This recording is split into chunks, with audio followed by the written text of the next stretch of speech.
Assalamualaikum warahmatullahi wabarakatuh. Bismillahirrahmanirrahim. Alhamdulillahirabbil alamin. Wassalatu wassalamu ala asyrafil anbiya'i wal mursalin wa ala alihi wa sahbihi ajmain. Asyhadu an la ilaha illallah wahdahu la syarikalah wa asyhadu anna Muhammadan abduhu wa rasuluh. Allahumma shalli ala sayidina Muhammad wa ala ali sayidina Muhammad. Amma ba'du. Puji dan syukur marilah kita panjatkan kehadirat Allah Subhanahu wa taala, serta salawat dan salam semoga tercurah pada junjungan kita Nabi besar Muhammad sallallahu alaihi wasallam beserta keluarganya, sahabatnya dan umatnya yang takwa. Amin ya Allah ya rabbal alamin. Perkenankan saya pada kesempatan ini menyampaikan ulasan tentang meneladani akhlak Rasulullah sallallahu alaihi wasallam. Hadirin rahimakumullah, bulan Ramadan adalah bulan pendidikan, memberikan pelajaran bagaimana kita lebih mengenal akhlak Rasulullah sallallahu alaihi wasallam yang harus kita teladani. Allah Subhanahu wa taala berfirman, A'udzubillahi minasyaitonir rajim. Laqad kana lakum fi Rasulillahi uswatun hasanah liman kana yarjullaha wal yaumil akhir wa dzakarallaha katsira. Artinya, sungguh telah ada pada diri Rasulullah suri teladan yang baik bagimu, yaitu bagi orang yang mengharap rahmat Allah dan kedatangan hari kiamat dan yang banyak mengingat Allah. Surat Al-Ahzab ayat 21. Nabi Muhammad SAW adalah utusan Allah yang berakhlak mulia sebagai teladan buat umat Islam. Firman Allah, wa innaka ala khuluqin azim, artinya, dan sesungguhnya engkau benar-benar berbudi pekerti yang luhur. Quran surat Al-Qalam. Siti Aisyah radhiyallahu anha berkata bahwa akhlak Rasulullah adalah Al-Quranul Karim. Artinya, akhlak Rasulullah SAW adalah cerminan perwujudan praktek langsung pelajaran akhlak dalam Al-Quran. Imam Ghazali dalam kitab Ihya Ulumuddin mengatakan bahwa akhlak Rasulullah adalah merupakan hasil didikan Allah Subhanahu wa taala yang kemudian dipraktekkan dalam kehidupan sehari-hari. Dengan selalu berdoa, Allahumma hasanta khalqi wa hasin khulqi. Ya Allah, engkau sebagaimana menjadikan badanku baik, maka jadikanlah akhlakku baik. Hadirin rahimakumullah, bagaimana akhlak Rasulullah yang harus kita teladani? Rasulullah sallallahu alaihi wasallam bersabda, "Innama bu'istu liutamima makarimal akhlak." Aku sesungguhnya diutus ke dunia ini adalah untuk menyempurnakan akhlak yang mulia. Dalam berbagai sumber, antara lain terjemah kitab Zubdah Sirah Nabawiyah, karya Al-Hafidh Al-Faqih Al-Alamah Sayyid Abdullah bin Sodaqoh bin Zaini Dahlan, dijelaskan bahwa Nabi Muhammad SAW adalah orang paling benar tutur katanya, paling amanah, lemah lembut, penuh kebaikan, lapang dada, sangat tawadu, terbaik terhadap keluarga sesama, paling penyayang dan pemaaf serta bijaksana.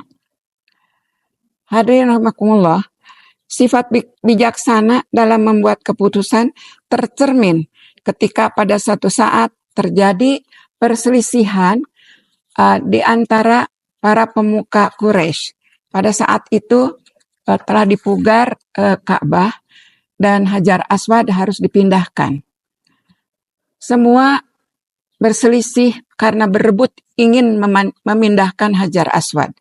Kemudian Rasulullah SAW mengambil selembar kain dan Hajar Aswad diletakkan di tengah-tengah, kemudian mempersilahkan seluruh pemuka Quraisy waktu itu untuk mengangkat kain tersebut dan memindahkan Hajar Aswad. Dan mereka bersepakat untuk yang meletakkan Hajar Aswad di Ka'bah adalah Nabi Muhammad SAW. dan semuanya merasa puas karena kebijaksanaan yang dilakukan oleh Nabi Muhammad SAW. Sebagai seorang dermawan, Rasulullah SAW tidak pernah menolak permintaan peminta, mudah berinfak, memberi dengan tidak takut miskin. Ini merupakan bukti daripada Al-Quranul Karim. Sesungguhnya Allah memerintahkan supaya kamu berlaku adil, berbuat baik, dan memberi bantuan kepada kerabat, serta melarang berbuat maksiat. Ada dalam surat An-Nahl ayat 90. Sifat sabar sudah ada sejak Rasulullah masih remaja. Selama kenabian, banyak penganiayaan, banyak penghinaan, tetapi Rasulullah tidak pernah membalasnya. Rasulullah hanya berdoa untuk umatnya dengan doa, "Ya Allah, ampunilah kaumku.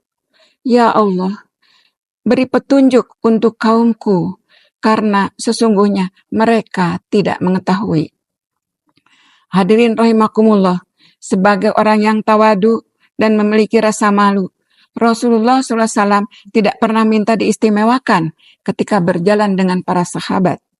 Tidak ada kesombongan dan kebencian pada dirinya, dan tidak meminta pengawalan dengan pasukan berkuda ketika berjalan dengan para sahabat. Bahkan Rasulullah selalu mengajak orang lain untuk memboncengnya. Hadirin rahimakumullah, Nabi Muhammad SAW selalu menjenguk yang sakit, yang pada saat itu ada peristiwa ketika seorang anak Yahudi sakit, kemudian oleh Rasulullah SAW diberikan minum, diobati dengan harapan bahwa anak itu akan menjadi seorang muslim, dan ternyata alhamdulillah ternyata anak itu bisa menjadi muslim.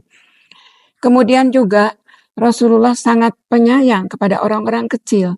Ketika pergi ke pasar, bertemu dengan seorang buta, miskin, dia orang Yahudi. Tetapi Rasulullah tahu bahwa orang itu tidak bisa makan, kemudian disuapinya. Dari hari ke hari, terus-menerus disuapi. Tetapi apa yang dilakukan oleh seorang miskin yang buta itu, dia hanya memaki Rasulullah, menghina Rasulullah setiap ketika disuapi.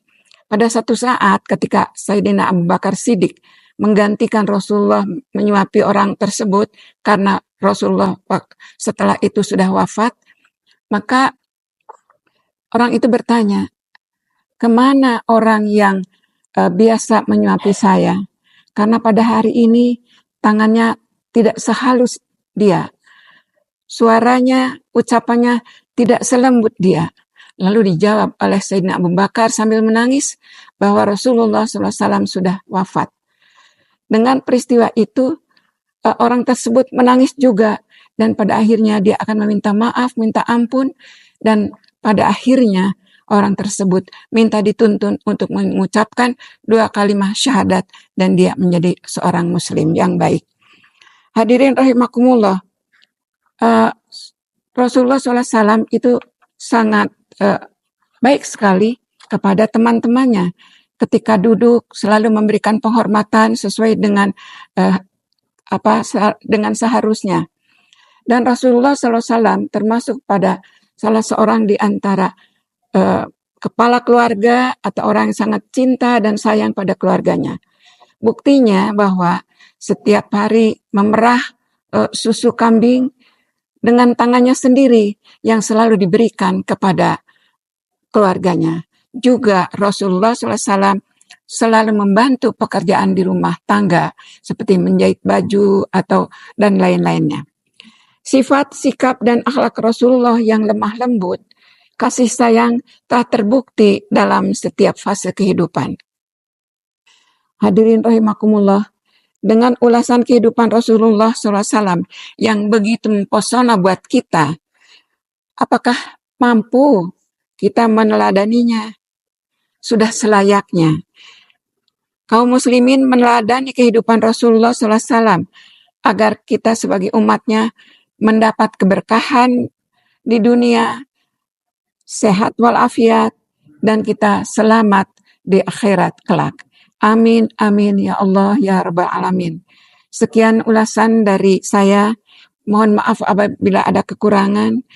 Dan semoga ulasan ini memberi manfaat dan memberikan semangat buat kita untuk kita akan meneladani sikap, sifat, dan akhlak Rasulullah Sallallahu Alaihi Wasallam. Sekian, terima kasih. Wallahul muwaffiq ila aqwamit thoriq. Wassalamualaikum warahmatullahi wabarakatuh.